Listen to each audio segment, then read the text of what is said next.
हम अपने तीसरे क्वेश्चन निम्नलिखित में से प्रत्येक को सरलतम भिन्न रूप में लिखिए का पहला क्वेश्चन देखेंगे 0.3 और जिस पर बार लगा हुआ है। तो इसे सॉल्व करते हैं। दो तरीके से सॉल्व करेंगे हम। एक तो रहेगा नॉर्मल मेथड जो हमें करना है और एक ट्रिकी मेथड।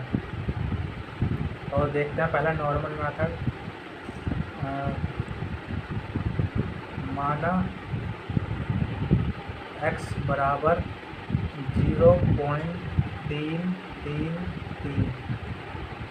हमने 0.3 के ऊपर बार लगा था, तो इसका मतलब होता है कि जिस संख्या पर बार लगा है वो संख्या आगे चलकर बार बार रिपीट हो रही है। तो हम उसे बार बार ना लिख के उसके ऊपर सिर्फ बार लगा देते हैं। तो हमने यहाँ पे लिखा है x बराबर 0.333, दो बार ही और लिखी है। तो अब हम दोनों पक्षों में दोनों ओर 10 से गुणा करने पर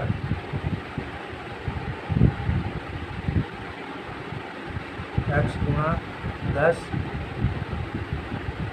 0.333 गुणा 10, तो ये हो जाएगा 10x और ये 0.1 पॉइंट इधर हो जाएगा, दाईं ओर खिसक जाएगा तो 3.3 हो जाएगा।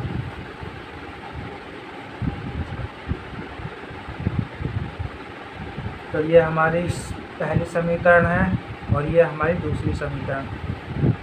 तो समीकरण दूसरी व पहली को घटाने पर 10x माइनस x 3.33 माइनस 0.33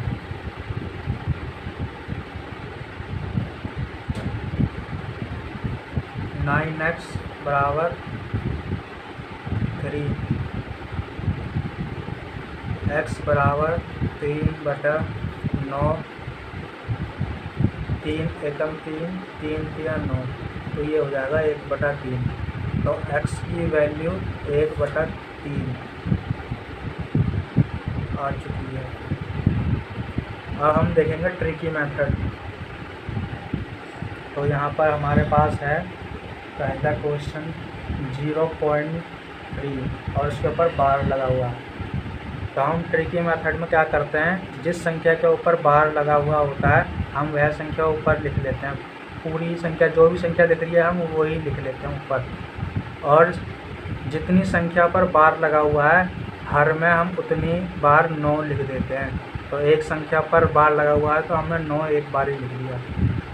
तो इसमें हम करेंगे 3 से 3 एकम 3 और 3 तिया 9, तो 1/3। ये हमारा ट्रिकी मेथड हो जाएगा।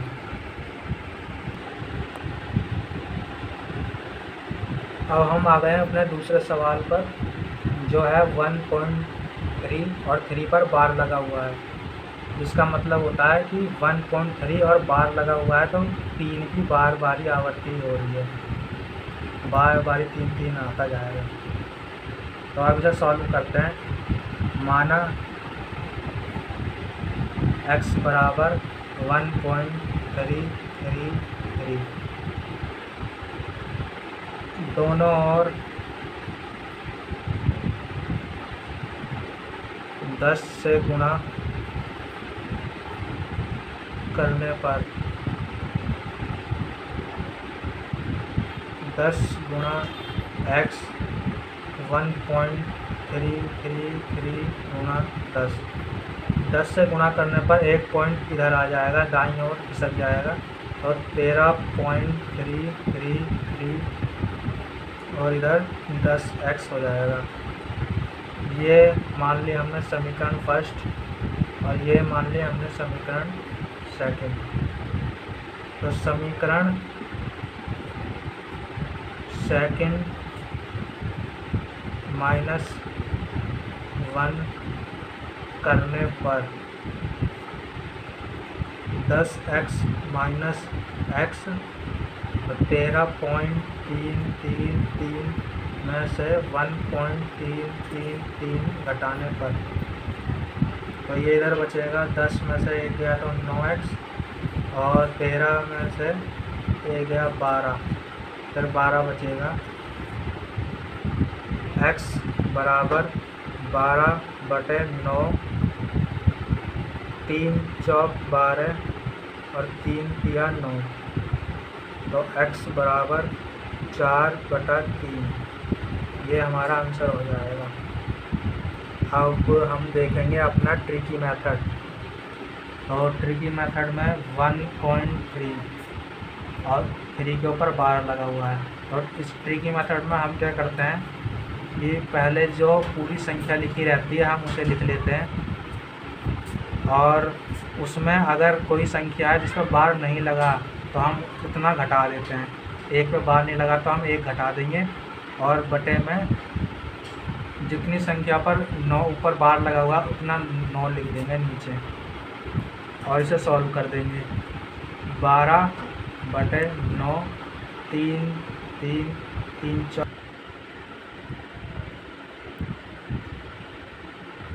तो इसे 13 में से 1 घटाने पर आएगा 12, और नीचे रहेगा 9। तो 12 को काटेंगे 3 से, 3 चौक 12, और 9 को काटेंगे 3 तिया 9, तो 4/3 हमारा आंसर हो जाएगा ट्रिकी मेथड से।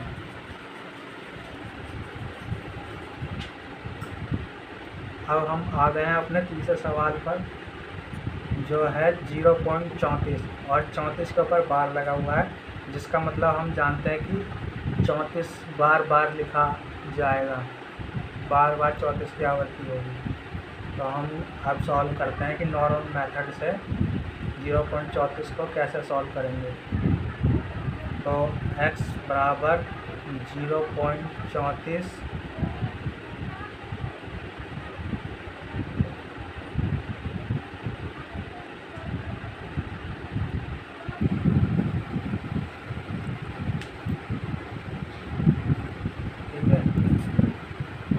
दोनों ओर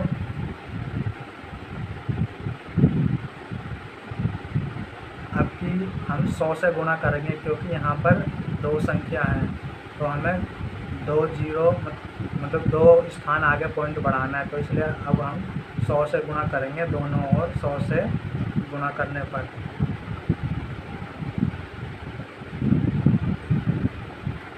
तो 100 गुणा x और 0.34 गुणा 100, तो 100 से गुणा करने पर 2 स्थान पॉइंट इधर खिसक जाएगा, तो ये हो जाएगा 34.34, और ये हो जाएगा 100x।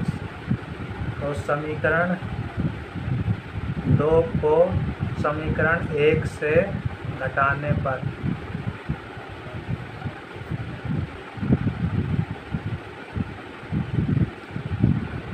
तो 100x में से x और 34.34 में से घटाएंगे 0.34।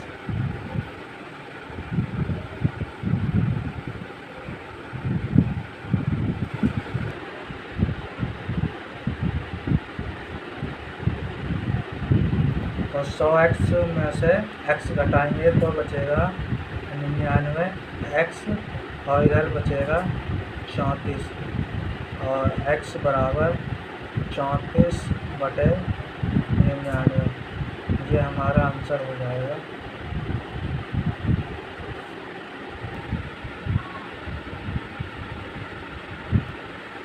अब हम देखेंगे ट्रिकी मेथड से कैसे सॉल्व करेंगे। तो हम ट्रिकी मेथड में क्या देखते हैं, जो संख्या लिखी रहती है सबसे पहले हम उसे उतार लेते हैं, और अगर कोई संख्या है जिस पर बार नहीं लगा तो उसे घटाते हैं। अभी यहाँ पर कोई संख्या नहीं है, तो हम अगर घटाएंगे तो 0 घटाएंगे, और नीचे जितनी संख्या पर बार लगा हुआ है उतने बार 9 लिख देते हैं। और तो 34 में से अगर 0 घटाते हैं तो 34/99, तो ये हमारा आंसर हो जाएगा। तो अब हम आ चुके हैं अपने चौथे सवाल पर, जो है 3.14। इसमें 1 और 4 के ऊपर बार लगा हुआ है, और इधर हमारा ट्रिकी मेथड पे हमने 5वां सवाल अपना ले लिया है, जो है 0.324, और 324 से पूरे पे ही बार लगा हुआ है। तो ये हम सॉल्व करेंगे ट्रिकी मेथड से, और ये चौथा सवाल हम सॉल्व करेंगे नॉर्मल मेथड से। तो चलिए सॉल्व करते हैं। ये हम जानते हैं 3.1414, ये 14 पे बार लगा हुआ है, तो ये 1414 बार बार आगे चलता रहेगा, तो इसलिए हमने सिर्फ एक बार ही लिख लिया 14 और 14। माना x बराबर 3.1414। अब यहाँ पर दो संख्या है, हमें ये 14 के बाद पॉइंट लाना है, तो हमें 100 से गुणा करनी पड़ेगी। तो अब हम यहाँ 100 से गुणा करेंगे दोनों पक्षों में, 100 से गुणा दोनों पक्षों में। तो इधर हो जाएगा 100x, और इधर हो जाएगा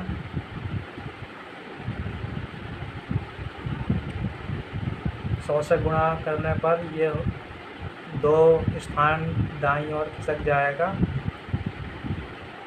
और इधर 100x। अब ये हमारी हो गई फर्स्ट समीकरण, ये हो गई हमारी सेकंड समीकरण। तो सेकंड समीकरण फर्स्ट समीकरण को घटाने पर 100x माइनस x 314.14 माइनस 3.14। तो हम देखते हैं कि हमारे पास क्या आता है। इधर आएगा 99x और 311 बचेगा। x बराबर 311/99, ये हमारा आंसर हो जाएगा। अब हम 5वां सवाल सॉल्व करेंगे ट्रिकी मेथड से। तो हम ट्रिकी मेथड में क्या देखते हैं, जितनी संख्या के ऊपर सबसे पहले जो संख्या लिखी है वो उतार देते हैं। ये हमने संख्या उतार ली।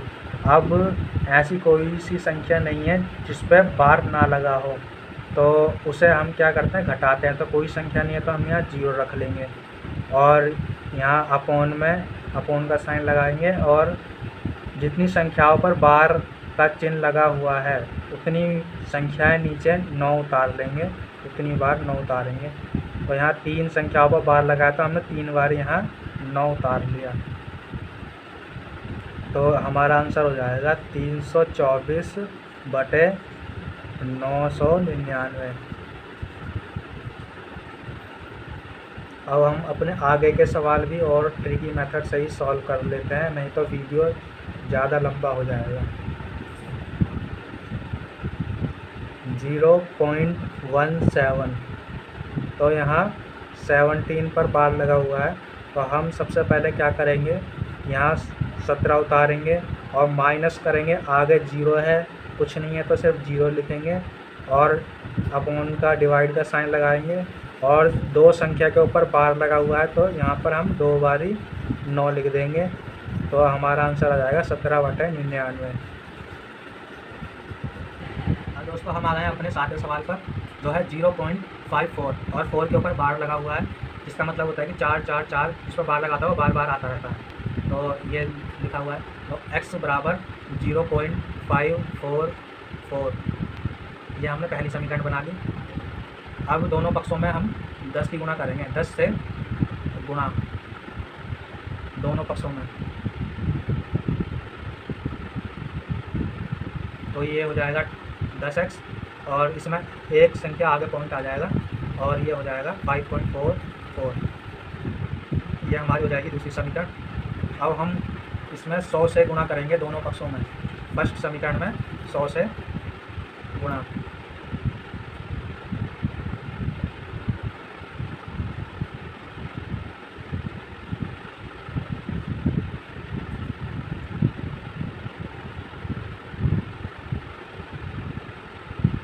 तो ये दो संख्या आगे पॉइंट लग जाएगा और यहाँ 4 4,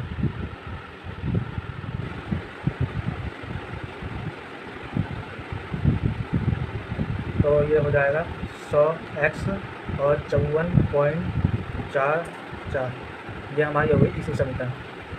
तो समीकरण 3 को समीकरण 2 से घटाने पर 100x माइनस 10x 54.44 माइनस 5.44, तो ये घटाने पर आएगा 44 से 44 गया और 54 में से 5 जाएगा तो ये बचेगा 49, और 100x में से 10x जाएंगे तो ये हो जाएगा 90x। तो हमारा x का मान आ जाएगा 49/90, ये हमारा आंसर हो जाएगा। अब हम अपना क्वेश्चन नंबर 8 ट्रिकी मेथड से सॉल्व करने वाले हैं और देखते हैं कि हमारा जो क्वेश्चन है क्वेश्चन नंबर 8 वो कैसे सॉल्व करते हैं। तो ये 0.163 जिसमें 6 और 3 के ऊपर बार लगा हुआ है। तो हम सबसे पहले क्या करेंगे, जो पूरी संख्या है सबसे पहले हम पूरी संख्या को लिख लेते हैं 163।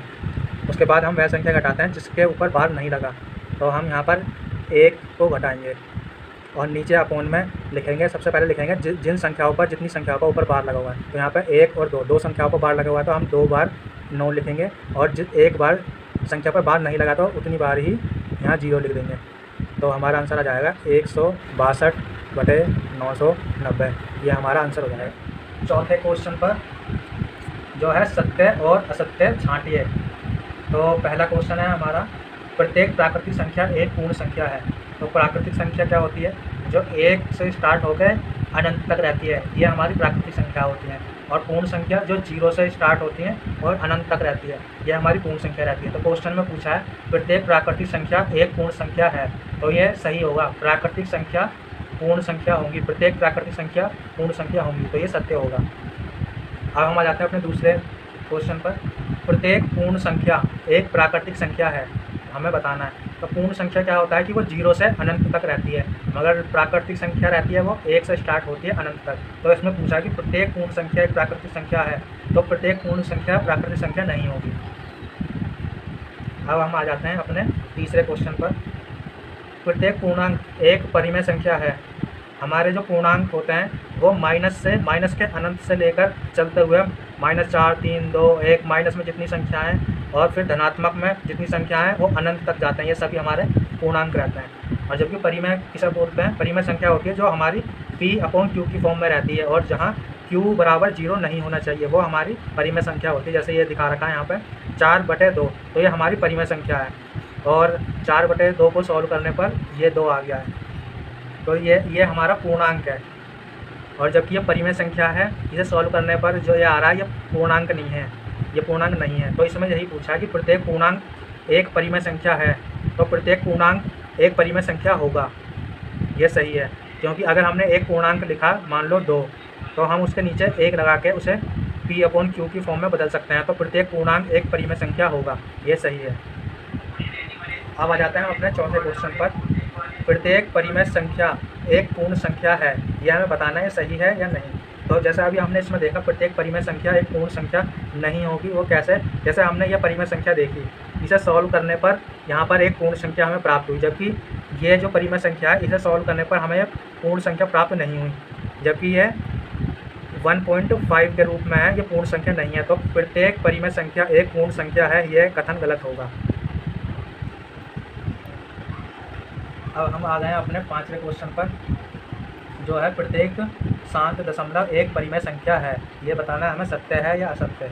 तो हमने इसी के लिए एक एग्जांपल लिया है, ये हमने एक भिन्न ली है परिमेय संख्या 5/8, जिसे भाग करने पर उसका भागफल आता है 0.625, जो कि एक शांत दशमलव है। तो हमने इसे यहाँ पर भाग करके भी देखा है, कि 8 को 5 से भाग दिया, तो हमने पहले पॉइंट लगाया जिससे हमने 0 उतारी, और 8 छिंग 48 चलाया, 2 50 को 48 से घटाने पर 2 आया, फिर 0 उतारी, और 8 दूनी 16 चलाया, फिर 4 शेष पर आया, फिर 0 उतारी, और फिर 8 पंजे 40 चलाया, जिससे ये यहाँ पे पूर्णतः कट गया। तो इससे हमें पता चला कि यह एक शांत दशमलव है। तो प्रत्येक शांत दशमलव एक परिमेय संख्या है, ये कथन सत्य होता है। अब हम आ जाते हैं अपने छठे क्वेश्चन पर, जो है प्रत्येक आवर्ती दशमलव एक परिमेय संख्या है, हमें बताना ये कथन सत्य है या असत्य है। तो इसके लिए भी हमने उदाहरण दिया हुआ है, जो है 3/9, जिसे भाग करने पर आता है 0.3333, जो 3 लगातार आगे तक चलता रहता है। तो इसलिए हमने आगे लिखा हुआ है 0.3 और 3 पर बार लगाया हुआ है कि इसके आगे 3 की आवृत्ति होती चली जा रही है, जिसे हमने सॉल्व करके भी देखा हुआ है। 9 को 3 से भाग कराया, 9 से 3 में भाग करी हुई है, पॉइंट लगाया, 0 उतारा, और 9 3 27, घटाने पर फिर 3 आया, पॉइंट का 0, फिर 9 3 27। तो यहाँ देखा जा रहा है कि 30 उतार के फिर 9 3 27 चलता है, और फिर घटाने पर 3 आता है। तो यही प्रक्रिया बार बार दोहराई जा रही है। तो ये एक आवर्ती दशमलव है जिसमें बार बार आवर्ती हो रही है एक ही संख्या की। तो ये एक आवर्ती दशमलव है जिसमें पूछा गया है कि प्रत्येक आवर्ती दशमलव एक परिमेय संख्या होती है। तो ये कथन भी सत्य होगा, क्योंकि इसमें आवर्ती दशमलव में भी ये जो परिमेय संख्या ही थी, परिमेय संख्या को ही सॉल्व करने पर आवर्ती दशमलव आया। तो अब हम अपने अगले क्वेश्चन को देखते हैं, जो है क्वेश्चन नंबर 7। 0 एक परिमेय संख्या है। तो इसे हम देखेंगे क्या 0 एक परिमेय संख्या है। तो 0/1, जो कि P/Q की फॉर्म में लिख चुके हैं हम, और जहाँ Q बराबर 0 भी नहीं है, तो ये एक परिमेय संख्या है। तो ये 0 एक परिमेय संख्या होगी। अब आ गए हम अपने 5वें क्वेश्चन पर, जो है 1/17 के दशमलव प्रसार में अंकों के पुनरावर्ती खंड में अंकों की अधिकतम संख्या क्या हो सकती है। अपने उत्तर की जांच के लिए विभाजन क्रिया कीजिए। तो हमने 1/17 की भाग करके देखी, उसमें ये उसका जो शेष भागफल आया वो इतना आया 0.058823529411767, और इसके बाद फिर से यही दोबारा रिपीट होने लग गया। तो हमने क्या करा, इसके ऊपर बार लगा दिया, जो कि एक आसान दशमलव है, जो पूरी तरह कटती नहीं है, वो बार बार वही सीरीज चलती रहती है, तो उन्हें आसान दशमलव कहते हैं। यह हमने भाग करके भी देखी थी। ये 17 को एक में भाग करने के लिए पॉइंट लगा के 0, फिर 0 उतार के फिर 0 लगाई, फिर भाग चलाई। तो ये हमने पूरी भाग करके देखी है, जो कि इतनी लंबी भाग हो गई, जो आसान दशमलव है, जो पूर्णतः कट नहीं सकती। तो लास्ट में ये एक शेषफल बचा, इसके आगे दोबारे से ये पुनरावृत्ति हुई ही नहीं थी, तो हमने यहीं पर भाग करके छोड़ दिया। तो ये एक आसान दशमलव है, ये हमने विभाजन क्रिया की जांच के लिए ये कि 5.5555 परिमेय संख्या है। तो हम इसे 2 तरीके से सॉल्व करेंगे, वही हमारा नॉर्मल मेथड और दूसरा ट्रिकी मेथड। तो हम पहले इसे लेंगे क्वेश्चन को 5.555, जिसकी आगे तक की आवृत्ति होती जा रही है। तो इसे हम लिख सकते हैं 5.5 और 5 के ऊपर लगा देंगे बार। तो हम मानेंगे x बराबर 5.55 पहली समीकरण, दोनों पक्षों में 10 से गुणा करने पर 10 गुणा x 5.55 गुणा 10, तो ये हो जाएगा 10x बराबर 55.55। समीकरण 2 को समीकरण 1 से घटाने पर, यह हमारी दूसरी समीकरण है। तो 10x माइनस x 55.55 माइनस 5.55, तो ये हमारा हो जाएगा 9x, और ये हो जाएगा 50। x बराबर 50/9, ये हमारा आंसर हो जाएगा। अब हम देखेंगे ट्रिकी मेथड में कैसे सॉल्व कर सकते हैं। 5.5 बार लगा हुआ है। तो हम इसमें क्या देखते हैं कि सबसे पहले हम जो पूरी संख्या हमें दिख रही है, हम वो पूरी संख्या उतार लेते हैं। उसके बाद हमें देखना होता है वो संख्या जिसके ऊपर बार नहीं लगा, तो हम उस संख्या को पूरी संख्या में से घटाते हैं, और बटे में वो संख्या लिखते हैं जिसके ऊपर बार लगा होता है। तो अब हम इसे सॉल्व करेंगे 50/9, ये हमारा ट्रिकी मेथड हो जाएगा। अब हम आ चुके हैं अपने 7वें क्वेश्चन पर। संख्याओं 1/13 और 2/13 का दशमलव निरूपण ज्ञात कीजिए तथा इसकी सहायता से 4/13, 6/13 और 12/13 के दशमलव निरूपण ज्ञात कीजिए। तो हमने 1/13 को भाग करके उसका दशमलव निरूपण निकाल लिया है यहाँ पे, और 2/3 का भी 2/13 का भी भाग करके दशमलव निरूपण निकाल लिया है। तो हमने इन्हीं दोनों की सहायता से 4/13 और 6/13 और 12/13 के भी दशमलव निरूपण ज्ञात करे हैं। वो इस तरह 4/13 को हमने लिख दिया 4 × 1/30। हमने इसी तरह यहाँ 4/13 को लिख दिया 4 × 1/13। तो हमने 1/13 का मान यहाँ पर इसकी जगह पुट कर दिया यहाँ, और 4 की गुणा कर दी। तो गुणा करने के बाद जो आया वो इसका मान ये है, 4/13 का मान ये निकल कर आया, ये आ चुका है। इसी प्रकार हमने करा अगला 6/13 में 3 × 2/13। तो हमने 2/13 की वैल्यू यहाँ से रख ली और यहाँ 3 से मल्टीप्लाई कर दिया, तो 6/13 का मान यहाँ हम निकाल चुके हैं। और ये इसी तरह 12/13 को हमने 6 × 2/13 लिख दिया, और यहाँ 2/13 का मान यहाँ हमने यहाँ से ये पुट कर दिया और इसमें 6 से गुणा कर दी। तो यहाँ पर 12/13 का मान ये हमें ज्ञात हो चुका है। ये हमारा आंसर है। ठीक, हमारा 8वां क्वेश्चन है P/Q व Q = 0 नहीं होना चाहिए के रूप में परिमेय संख्याओं के अनेक उदाहरण लीजिए जहां P और Q पूर्णांक हैं जिनका एक के अतिरिक्त अन्य कोई उभयनिष्ठ नहीं है और जिसका शांत दशमलव निरूपण प्रसार है। क्या आप अनुमान लगा सकते हैं कि Q को कौन सा गुण अवश्य संतुष्ट करना चाहिए? तो Q का जो गुण होना चाहिए उसके बारे में जानते हैं। P/Q में Q को अभाज्य गुणनखंड केवल 2 व 5 की घात या फिर दोनों का ही गुणनखंड होना आवश्यक है, तभी वह शांत दशमलव निरूपण प्रसार कर सकते हैं। जैसे हमने एग्जांपल लिखा हुआ है 5/32 जो कि P/Q की फॉर्म में है। तो हमने यहाँ पर Q को 2 व 2 के गुणनखंड में प्रसार करा हुआ है। 2 को हमने 5 बार लिखा है जिसका गुणा करना पर मान 32 होता है। तो हमने 5/2 की घात 5 लिखा। तो इससे इसका मतलब है कि इसको शांत दशमलव निरूपण प्रसार किया जा सकता है। एक हमने दूसरा एग्जाम्पल भी लिखा है 27/80। इसमें हमने Q को 80 में हमने 2 और 5 दोनों गुणनखंडों की घात के रूप में प्रसार किया हुआ है। जैसे 27/2 की घात 4 गुणा 5 की घात 1, इसे गुणा करने पर इसका मान 80 ही आएगा। इसका मतलब है कि यह शांत दशमलव निरूपण प्रसार संभव है।